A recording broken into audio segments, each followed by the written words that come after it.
नमस्कार, मैं हूं रजनीश। आज पॉलिटिकल थियरी की सीरीज में जिस टॉपिक पर हम चर्चा करेंगे उसका नाम है नारीवाद। तो आइए चर्चा करते हैं नारीवाद के विषय में। नारीवाद एक विचारधारा भी है और एक आंदोलन भी। विचारधारा इस संदर्भ में कि यह नारी के विषय में कुछ चिंतन करती है, कुछ विशेष विचार देती है और उस विचार के परिप्रेक्ष्य में कुछ आशाएं रखती हैं अपने अनुयायियों से, अपने मानने वालों से कि वह इसमें परिवर्तन का प्रयास करेंगे। इसके अलावा आंदोलन इस संदर्भ में है कि यह एक क्रियाशील परिवर्तन की बात करती है। यह एक कार्य की तरह, एक सक्रिय कार्य की तरह समाज में परिवर्तन की इच्छा रखती है। इस तरह से हम देखते हैं कि नारीवाद एक विचारधारा भी है और एक आंदोलन भी। नारीवाद मुख्य रूप से नारी अधिकारों की बात करता है। नारी अधिकार अर्थात समाज में स्त्रियों को जो अधिकार नहीं प्राप्त हैं, जो उन्हें स्त्री होने के नाते या समाज के सदस्य होने के नाते प्राप्त होने चाहिए, उन अधिकारों की वकालत करता है। नारीवाद मुख्य रूप से लिंग के आधार पर विभेद का विरोध करता है, अर्थात समाज में पुरुष और स्त्री अर्थात लिंग के आधार पर जो विभेद व्याप्त है और उस विभेद पर जो भी स्त्रियों को परेशानियों का सामना करना पड़ता है, उसका विरोध करता है, उसे नष्ट करने या उसका अंत करने की बात करता है। नारीवाद समाज में पुरुष प्रधानता को उजागर करता है।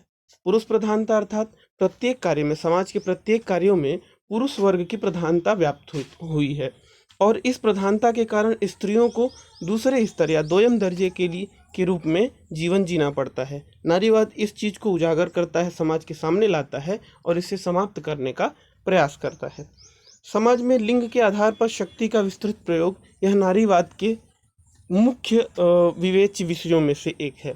अर्थात नारीवाद जिन विषयों की विवेचना करता है, जिन विषयों की चर्चा करता है, उसमें यह भी एक प्रमुख है कि किस तरह से समाज में शक्ति का प्रयोग लिंग के आधार पर होता है। अर्थात पुरुष वर्ग शक्ति का प्रयोग करता है, राजनीतिक, सामाजिक इत्यादि क्षेत्रों में शक्ति का प्रयोग करता है और यह शक्ति का स्वामी वह इसके लिए नहीं होता कि वह उसकी योग्यता धारण करता है, बल्कि इसलिए होता है क्योंकि वह पुरुष है। अर्थात लिंग में नारियों से अलग है, पुरुष नारी के ऊपर अपनी शक्ति का प्रयोग कर सकता है। इसके अलावा नारीवादियों का जो प्रमुख विवेच्य विषय है वह है पितृसत्ता और पुरुष प्रधान समाज का विरोध। अर्थात समाज में जो पुरुषों का प्रभुत्व स्थापित है, पितृसत्ता अर्थात समाज के प्रत्येक निर्णय लेने की शक्ति, समाज में सत्ता स्थापित शक्ति के प्रयोग की जो क्षमता है वह पुरुषों के पास है। अर्थात समाज में, परिवार में जो मालिक मुखिया होते हैं, जो निर्णय लेते हैं, वह एक पुरुष व्यक्ति होता है, न कि एक महिला होती है। तो यह पितृसत्ता और पुरुष प्रधान अर्थात समाज के प्रत्येक क्षेत्र में पुरुषों की प्रधानता है, पुरुषों की संख्या ज़्यादा है, उनकी बातों का ज़्यादा महत्व है। इस तरह की जो स्थितियाँ बनी हुई हैं उसके बारे में नारीवाद उस चीज़ का विरोध करता है और समानता की बात करता है। तो आइए देखते हैं नारीवाद के प्रमुख लक्षण। नारीवाद यह कहता है कि समाज में दो ही वर्ग हैं, एक स्त्रियां और एक पुरुष। स्त्रियां हमेशा उत्पीड़ित वर्ग में होती हैं और उनका उत्पीड़न किया जाता है पुरुष वर्ग के द्वारा। स्त्रियों के उत्पीड़न का प्रमुख कारण है पुरुष प्रधान समाज, अर्थात ऐसा समाज जिसमें पुरुषों की प्रधानता है और पुरुषों के द्वारा स्त्रियों के ऊपर शक्तियां आरोपित की जाती हैं, अधिकार आरोपित किए जाते हैं और ऐसे समाज में पुरुषों की सत्ता स्थापित होती है। इसके अलावा नारीवादियों ने कहा है कि स्त्रियों को अपनी जाति, धर्म और वर्ग की जगह स्त्री के रूप में संगठित होना चाहिए। नारीवादियों की एक प्रमुख ये मांग है स्त्रियों के प्रति है कि उन्हें जाति और धर्म और वर्ग के आधार पर संगठित होने की आवश्यकता नहीं है, क्योंकि ये जाति, धर्म और वर्ग पुरुषों द्वारा बनाए गए मिथ हैं, बल्कि इनकी जगह स्त्रियों को अपने स्त्री होने के आधार पर एक वर्ग बनाना चाहिए, संगठित होना चाहिए और उसके अधिकारों के प्रति उन्हें जागरूक होकर के संघर्ष करना चाहिए।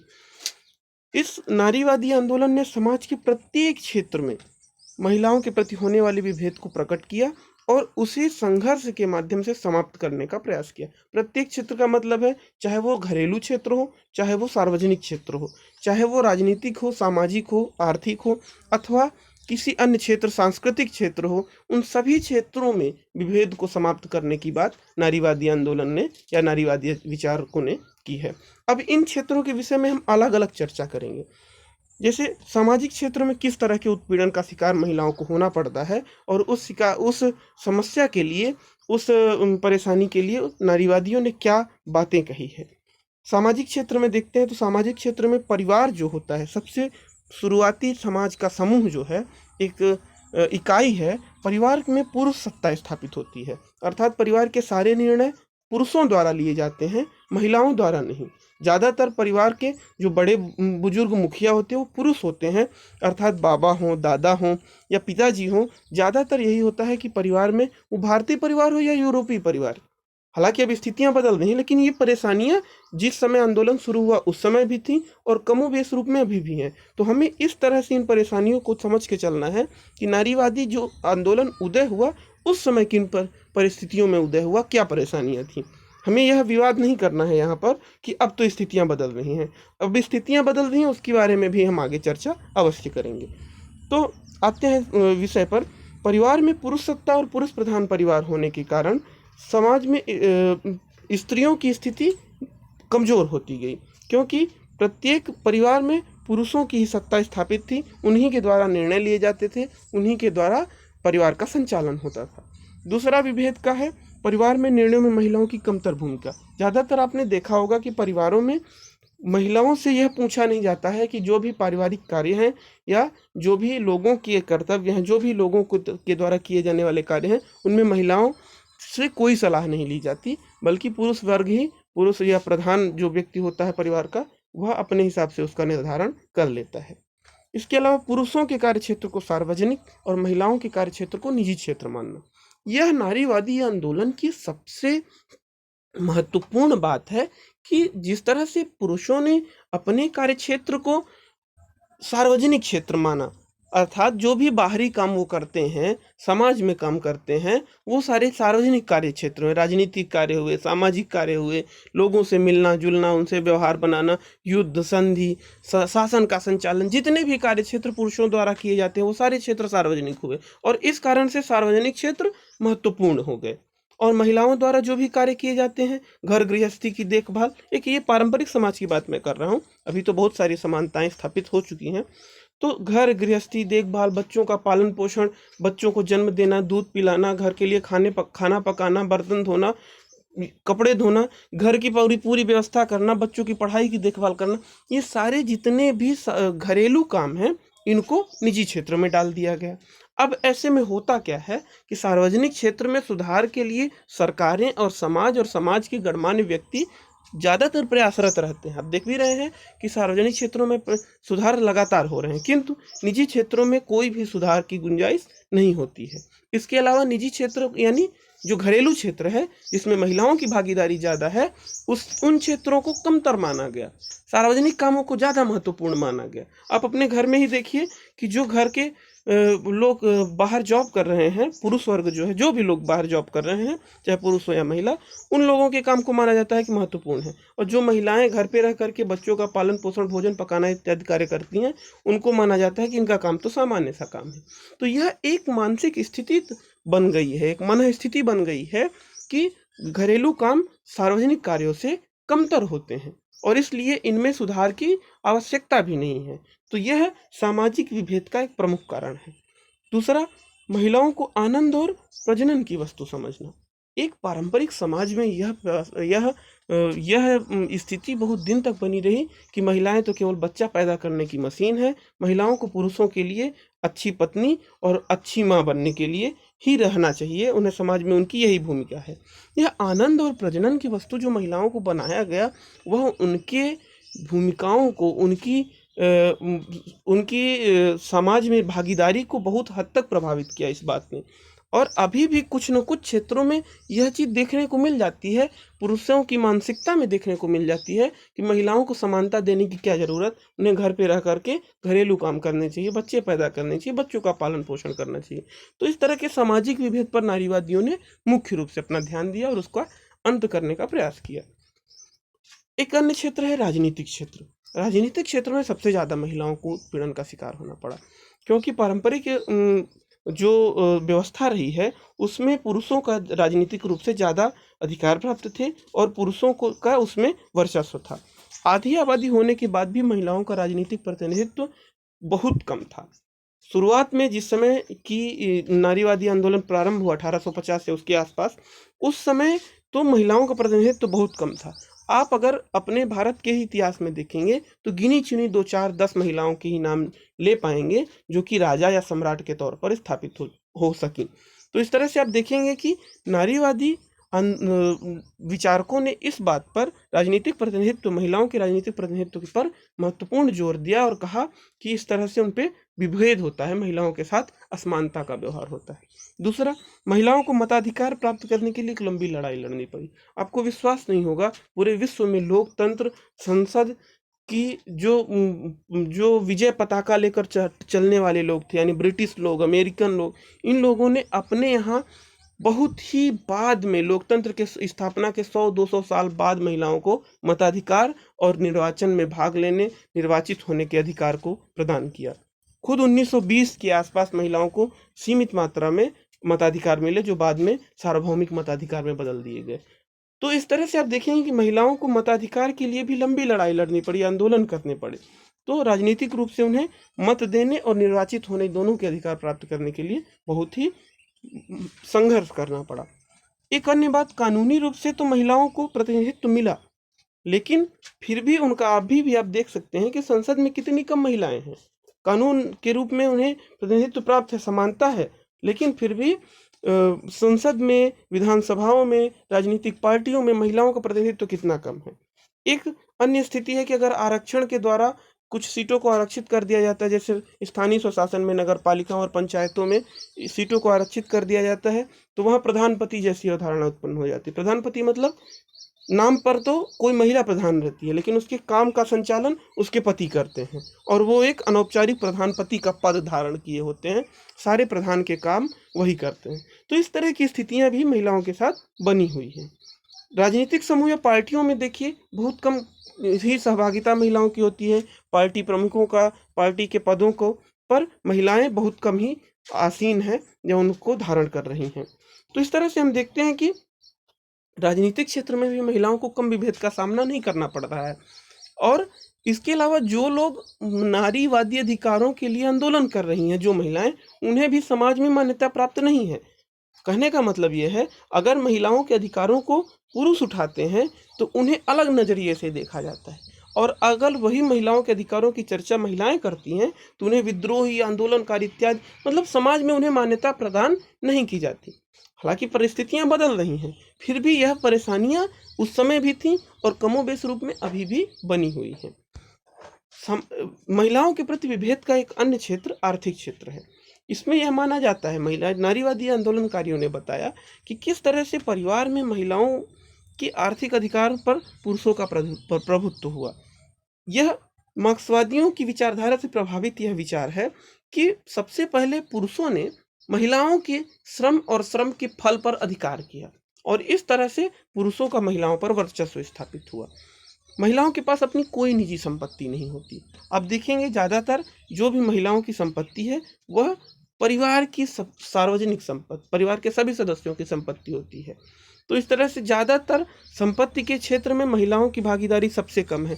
सरकार नए नए कानून बनाती है, संपत्ति अंतरण में महिलाओं को कम कर देना पड़ता है, टैक्स कम लगता है, स्टाम्प ड्यूटी वगैरह कम देनी पड़ती है। इस कारण से महिलाओं के नाम से कुछ संपत्ति बढ़ी है, कुछ महिलाओं के पास भी अपनी निजी संपत्ति हो सकी है, किंतु उसके अधिकार उनके पास बहुत कम है। वह उन्हें बेच सकें, खरीद सकें, किसी को दान दे सकें, इसके अधिकार समाज में कम ही देखने को मिलते हैं।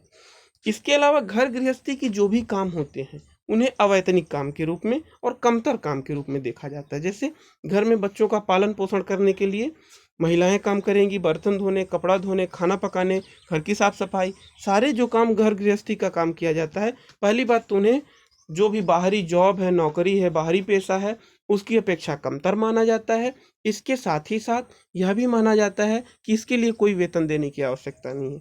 न केवल वेतन की बात, बल्कि उन्हें यह भी माना जाता है कि यह कोई काम ही, आप घर में देखिए, एक छोटे से बच्चे से पूछिए घर में कौन क्या करता है, तो वह बताएगा कि पिताजी जॉब करते हैं और मम्मी कुछ नहीं करती, घर पे रहती हैं। वास्तव में मम्मी भी उतनी ही काम करती हैं जितना पिताजी करते हैं, किंतु यह एक मानसिकता बनी हुई है कि घर के काम का उतना महत्व नहीं है। एक अन्य बात, कामकाजी महिलाओं में भी उन्हें कम वेतन की समस्या होती है। हालांकि सरकार ने कानून बना करके यह स्थिति बना दी है कि किसी भी व्यक्ति को पुरुष या महिला के आधार पर विभेद नहीं कर सकते, उन्हें समान वेतन देना पड़ेगा। फिर भी जिस समय यह आंदोलन शुरू हुआ उस समय यह स्थिति बहुत ही विकट रूप में थी कि पुरुषों की अपेक्षा महिलाओं का वेतन कम था और उन्हें कम पारिश्रमिक प्राप्त होता था। एक अन्य आर्थिक क्षेत्र में विभेद का कारण है जैविकीय बाध्यता।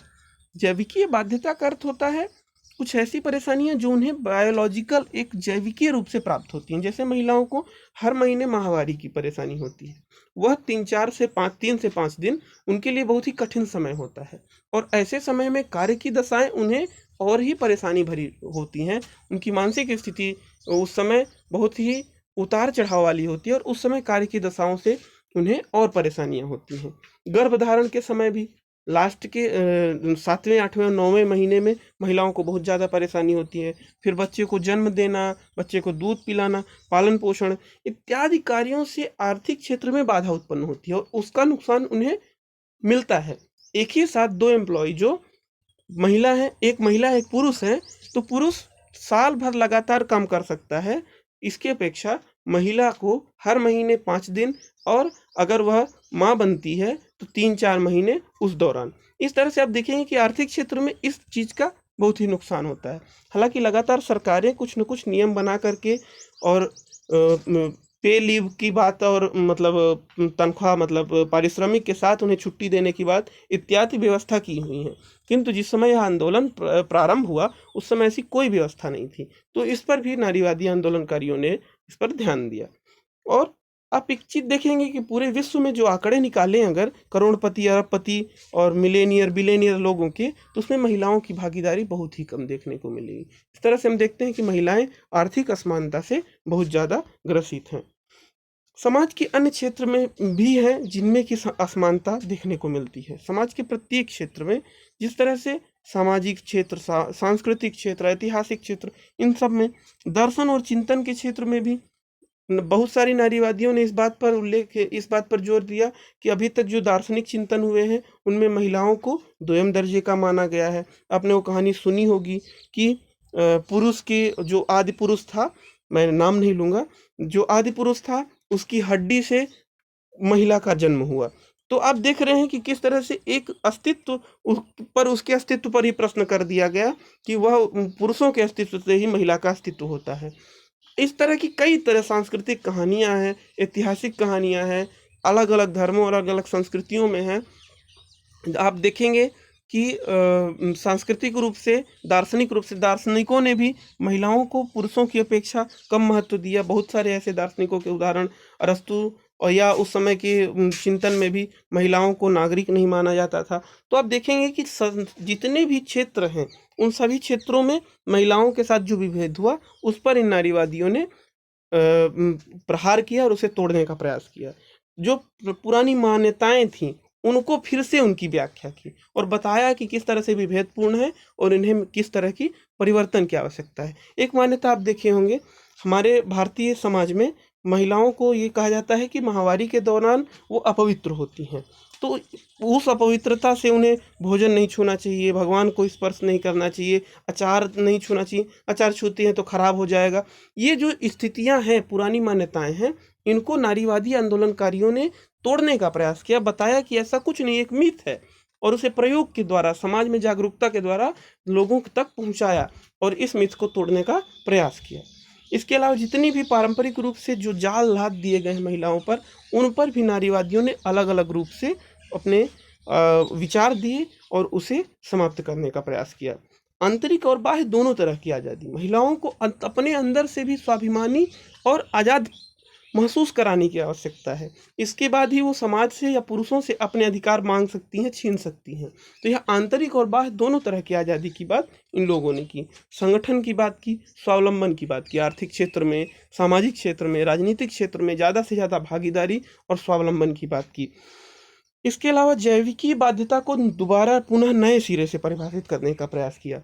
नए सिरे से परिभाषित करने का अर्थ है कि जो जैविकी बाध्यताएं हैं उनको उन्होंने, जैसे बच्चे पैदा करना, प्रजनन, तो इसे उन्होंने बाध्यता नहीं बल्कि एक अधिकार के रूप में संगठित करने का प्रयास किया कि किस तरह से महिलाओं को अगर बच्चे पैदा करने की जैविकी शक्ति प्राप्त है तो उस शक्ति का प्रयोग वो अपने अधिकार के रूप में कर सकती हैं। और इससे जुड़ी हुई अधिकारों की मांग की, कैसे कि जो पे विथ लीव विथ पे होता है, अर्थात प्रेगनेंसी टाइम में जो 3 महीने 4 महीने का अवकाश वेतन के साथ सवैतनिक अवकाश प्राप्त होता है, इस तरह के अन्य जो सार्वजनिक स्थानों पर महिलाओं को स्तनपान के लिए एक अलग से कक्ष उत्पन्न प्रदान करने की बात, जो छोटे बच्चों की माँ हैं उन्हें कार्यक्षेत्र में अलग से आंगनवाड़ी या बच्चों की देखभाल, शिशु देखभाल केंद्र की मांग, इस तरह की जितने भी मांग उजागर हुए, उपस्थित किए गए, वो सब नारीवादी आंदोलनकारियों ने, नारीवादी विचारकों ने अपने अलग अलग क्षेत्रों में अध्ययन और अपने अलग अलग क्षेत्रों में विचार देकर के प्रस्तुत किए। अब हम देखते हैं नारीवाद के विभिन्न लहर। यह वास्तव में नारीवाद के इतिहास की बात है। नारीवाद की पहले चर्चा इस इतिहास के पहले भी होती थी। जैसे चार्ल्स फ्यूरिये ने भी नारीवाद के विषय में या स्त्रियों के अधिकार के विषय में कुछ बात की थी, जो समाजवादी माने जाते हैं। उनके पहले भी 14वीं शताब्दी में 1405 में भी एक किताब आई थी। उस समय में भी नारीवादी अधिकारों की चर्चा की जा रही थी, किंतु यह नारीवादी जो आंदोलन मुख्य रूप से शुरू हुआ वो मैरी वुllstonecraft और जॉन स्टुअर्ट मिल की रचनाओं में मुख्य रूप से देखने को मिलता है। फ्रांसीसी क्रांति के पश्चात मैरी वुllstonecraft की जो किताब आई उसमें नारीवादी अधिकारों और फ्रांसीसी क्रांति के दोनों के विचार को समन्वित रूप से देखा जा सकता है। तो यह नारीवादी जो आंदोलन चला उसको लहर के रूप में कहा गया। यह लहर इसलिए है क्योंकि जैसे लहरों में उतार चढ़ाव होते हैं, वैसे ही नारीवादी आंदोलन में भी अनेक उतार चढ़ाव आते गए। तो पहली लहर जो रही वह उदारवादी लहर मानी जाती है, उदारवादी नारीवाद मानी जाती है। क्यों? क्योंकि इसमें ज़्यादातर उन अधिकारों की मांग की गई जो नागरिक अधिकार थे, जो उदारवादी अधिकार थे या जो राजनीतिक अधिकार थे। जैसे मताधिकार की मांग, ये ममताधिकार लिखा गया है गलती से, ये मताधिकार की मांग की, प्रतिनिधित्व की मांग की। मैंने बताया कि उस समय मताधिकार महिलाओं को नहीं प्राप्त था। तो ये 1850 से 1920 के बीच इस पहली लहर में यह मांग की गई कि महिलाओं को भी मताधिकार और प्रतिनिधित्व प्रदान किया जाए। अवसर की समानता की मांग की गई, किसी भी कार्य को करने के लिए महिलाओं और पुरुषों में समान रूप से अवसर प्राप्त हो, किसी भी महिला को महिला होने के नाते उस अवसर से अलग न किया जाए। इसके अलावा लिंग के आधार पर भेदभाव का अंत करने की बात की गई, समान कार्य के लिए समान वेतन की बात की गई और गर्भपात कानून में सुधार। महिलाओं को यह अधिकार प्रदान किया जाए कि वह अपने इच्छा से मां बन सकें और जब भी चाहें, वो मां ना बनना चाहें तो वह गर्भपात करा सकें। तो इस तरह से गर्भपात कानून में सुधार की भी मांग की गई। मुख्य रूप से नारीवाद का जो पहली लहर उठी वह ब्रिटेन केंद्रित रही और यूरोप की, ब्रिटेन और उसके आसपास प्रभावित क्षेत्रों में इसका मुख्य रूप से प्रभाव रहा। जो नारीवाद की दूसरी लहर रही वह अपना क्षेत्र उसने विस्तार किया। इसका विस्तार फ्रांस, अमेरिका, ब्रिटेन, कई सारे देशों में रहा और इसमें बेटी फ्रीडन, सिमोन द बुआ, जिसको सिमोन द बोउआर भी कहते हैं, सुलामित फायरस्टोन इत्यादि जो मुख्य विचारक महिलाएं थीं, उन्होंने इस नारीवाद की दूसरी लहर का प्रतिनिधित्व किया। यह नारीवाद की दूसरी लहर जो है, इसी समय यह विचार पैदा हुआ कि नारीवादी उतार चढ़ावों को लहर के रूप में परिभाषित किया जा सकता है। इसके अलावा यह नारीवादी जो दूसरी लहर है आमूल परिवर्तनवादी था। पहले में हमने देखा जो पहला चरण आया नारीवाद का, उसमें हमने देखा कि वो सुधारवादी थे, अधिकारों की मांग करते थे। दूसरे चरण में यह मुख्य परिवर्तन हुआ कि इन्होंने सुधार की जगह आमूल परिवर्तन अर्थात जड़ से नई व्यवस्था को, पुरानी व्यवस्था को उखाड़ करके फेंक देना और नई व्यवस्था को स्थापित करना, मतलब नए सिरे से समाज का पुनर्निर्माण, पुनर्व्याख्याएं करनी प्रारंभ कर दी। इनके चिंतन के केंद्र में मुख्य रूप से क्या था? स्त्री की देह और उसकी देह की मुक्ति का प्रयास। अर्थात नारीवादियों का यह जो दूसरा चरण आया, इसमें इनके विचार कुछ उग्र थे। उन्होंने बताया कि स्त्री अपनी देह के कारण, शरीर के कारण उत्पीड़न का शिकार होती है, इसलिए उसे अपने शरीर पर अपने अधिकार स्थापित करने चाहिए और यह प्रयास करना चाहिए कि अपने शरीर को मुक्त कर सके सामाजिक मान्यताओं से, पुरुषों की अधीनता से, इत्यादि चीज़ों से शरीर को मुक्त कर सके। सिमोन द बुआ जिन्होंने द सेकंड सेक्स किताब लिखी, उन्होंने यह बात कही कि स्त्री पैदा नहीं होती बल्कि बना दी जाती है। इसका मतलब यह हुआ कि वास्तव में पुरुष और स्त्री एक साथ एक जैसे पैदा होते हैं, किंतु उनके पालन पोषण, उनके सोशलाइजेशन, सामाजिकरण के द्वारा स्त्री को स्त्री और पुरुष को पुरुष बना दिया जाता है। पुरुषों को बचपन से ही उदंड और तेज, निर्भीक इत्यादि गुण सिखाने का प्रयास किया जाता है, जबकि महिलाओं को दब्बू, लज्जाशील और सामान्य, दयाशील इत्यादि गुण सिखाए जाते हैं।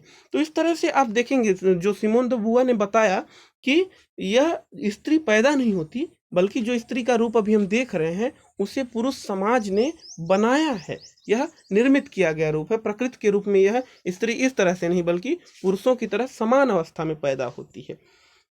इसके अलावा सभ्यता के विकास के साथ स्त्री का अस्तित्व गढ़ा गया, अर्थात जो स्त्री का भी वर्तमान स्वरूप हम देखने को मिल रहा है हमें, जो शोषित पीड़ित रूप है, वह सभ्यता के विकास के साथ धीरे धीरे गढ़ा गया है, न कि यह शुरुआत से ही ऐसा रहा है।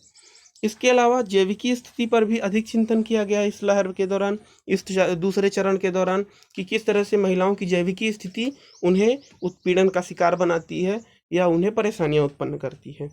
एक अन्य बात थी, अमेरिका और ब्रिटेन दोनों जगहों पर या अन्य क्षेत्रों में भी जो सौंदर्य प्रतियोगिताएं, मिस अमेरिका, मिस ब्रिटेन या विश्व सुंदरी इत्यादि जो सौंदर्य प्रतियोगिताएं होती हैं, उनके विषय में भी इन लोगों ने बात की और कहा कि इनका विरोध किया और कहा कि इस तरह से स्त्री को एक वस्तु के रूप में प्रोजेक्ट किया जा रहा है और इसका विरोध किया। इसके अलावा नारीवाद की दूसरी लहर में अश्वेत, लेस्बियन और मजदूर वर्ग की महिलाओं को शामिल किया गया। इसके साथ साथ मध्यम वर्ग की महिलाओं को भी नारीवाद की दूसरी लहर ने सबसे ज़्यादा आकर्षित किया। तो इस तरह हम देखते हैं कि पहले चरण की अपेक्षा दूसरा चरण ज़्यादा उग्र, ज़्यादा क्रियाशील और ज़्यादा प्रभावी रहा। नारीवाद की जो तीसरी लहर रही है वह नारीवाद की 1990 के दशक में शुरू हुई। इस दौरान समाजवादी और मार्क्सवादी विचारों का प्रभाव नारीवाद पे बहुत ज़्यादा रहा। उन्होंने नारीवाद को एक वर्ग के रूप में, मार्क्स के प्रभाव से प्रभावित होकर के एक वर्ग के रूप में स्थापित करने का प्रयास किया, जो मैंने बताया कि पुरुष ने सबसे पहले महिला के श्रम के फल पर अधिकार किया और इस तरह से उसे शोषित वर्ग में शामिल किया। तो यह नारीवाद की तीसरी विचारधारा का परिणाम था, जिसमें कि समाजवादी और मार्क्सवादी विचारों से नारीवाद का समन्वय हुआ। इसके साथ साथ इसमें एक वैश्विक दृष्टिकोण आया।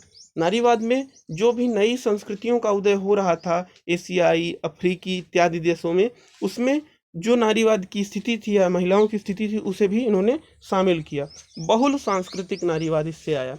बहुल सांस्कृतिक नारीवाद का मतलब अलग अलग संस्कृतियों में नारीवाद की क्या स्थिति है, स्त्रियों की क्या स्थिति है, उसे भी नारीवादी आंदोलन में जगह मिली, जिससे नारीवाद की जो सांस्कृतिक बहुलता है वो बढ़ गई। अभी तक केवल पश्चिमी और गोरे लोगों का इसमें क्षेत्र में चिंतन होता था, अब अश्वेत लोगों का भी चिंतन होने लगा, भारतीय लोगों का भी चिंतन होने लगा, अफ्रीकी और लैटिन अमेरिका के लोगों का भी चिंतन होने लगा। तो इस तरह से आप देखेंगे कि बहुल सांस्कृतिकता इसमें देखने को मिली। दलित नारीवाद शर्मिला रेगे के नेतृत्व में एक नया चिंतन भारतीय संदर्भ में उत्पन्न हुआ। किस तरह से सामान्य नारीवाद अर्थात सवर्ण महिलाओं की स्थिति और दलित महिलाओं की स्थिति में क्या अंतर है, दलित महिलाओं की सामाजिक समस्याएं अलग हैं, सवर्ण महिलाओं की सामाजिक समस्याएं अलग हैं, किन क्षेत्रों में दलित महिलाएं ज़्यादा स्वतंत्रता प्राप्त करती हैं, किन क्षेत्रों में सवर्ण महिलाएं ज़्यादा स्वतंत्रता प्राप्त करती हैं, किन क्षेत्रों में दोनों में उत्पीड़न में अंतर है। तो इस बात को दलित शर्मिला रेगे ने अपने और सांस्कृतिक रूप से किस तरह से जो परंपरावादी जो मान्यताएं हैं उससे नारियों की स्थिति पर क्या असर पड़ता है, तो शर्मिला रेगे ने इस तरह की बात को उजागर किया। एक अन्य विचारधारा इसी बीच निकल करके सामने आई, उत्तर नारीवाद। उत्तर नारीवाद मतलब नारीवाद के बाद का चरण, नारीवाद के बाद की स्थिति, और इसे नारीवादी आंदोलन के विरोध के रूप में भी काफ़ी मीडिया के द्वारा प्रचारित और प्रसारित किया गया। इस तरह हम देखते हैं कि नारीवादी आंदोलन के मुख्य मुद्दे क्या हैं, मुख्य रूप से नारीवादी आंदोलन की विकास की अवस्था कैसी रही और किन किन कार्यों पर इन्होंने ध्यान दिया। अब सामान्य जो बात है वह समझने की यह है कि नारीवाद कोई अध्ययन की चीज़ नहीं है, मात्र अध्ययन की चीज़ नहीं है, यह जीवन में उतारने का चिंतन है।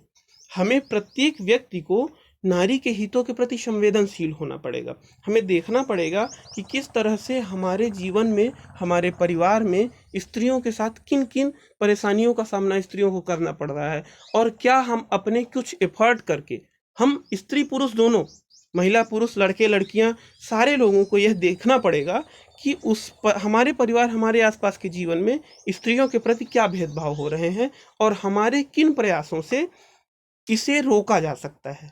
क्योंकि नारीवाद कोई भी आंदोलन जब तक समाज के प्रत्येक व्यक्ति की में जागरूकता नहीं होगी, तब तक कोई भी आंदोलन सफल नहीं होगा। तो इस तरह नारीवाद केवल अध्ययन नहीं बल्कि जीवन में उतारने का चिंतन है, और प्रत्येक व्यक्ति को, समाज के प्रत्येक इकाई को यह देखना पड़ेगा कि वह स्त्री के हितों के प्रति, शोषित लोगों के हितों के प्रति संवेदनशील हो और उनके हितों को ध्यान दे। आपने मेरा वीडियो देखा, अच्छा लगा, धन्यवाद।